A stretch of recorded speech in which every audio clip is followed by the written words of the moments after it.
Ils étaient environ 10 000 militants du Rassemblement des Oufoutistes pour la démocratie et la paix à prendre part ce samedi 25 juillet 2020 à Daloa à une procession pour appeler Alassane Ouattara à être leur candidat pour la présidentielle d'octobre prochain, comme constaté par Ivory News.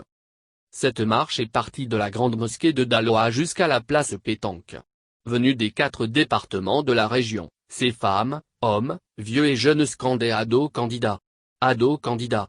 Ado candidat. Au terme de cette marche, des leaders des jeunes et des femmes ont lu des motions réclamant la candidature d'Alassane Ouattara.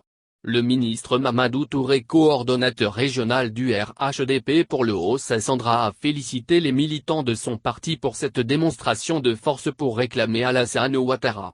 Votre message a été compris. Après Amadou Gon Coulibaly malheureusement disparu subitement, le candidat du Haut-Sassandra pour la présidentielle est Alassane Ouattara. Mercredi prochain au cours du conseil politique nous rendrons compte de votre mobilisation et de votre appel, a fait savoir le ministre Mamadou Touré.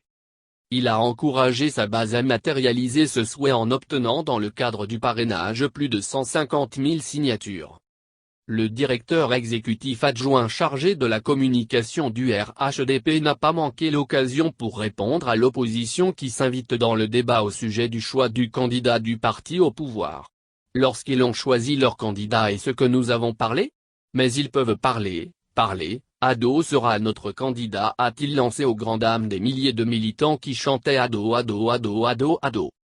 Avant cette activité, le ministre Mamadou Touré a pris part à une cérémonie d'hommage en l'honneur du Premier ministre, Amadou Gon Coulibaly décédé le 8 juillet dernier à l'âge de 61 ans.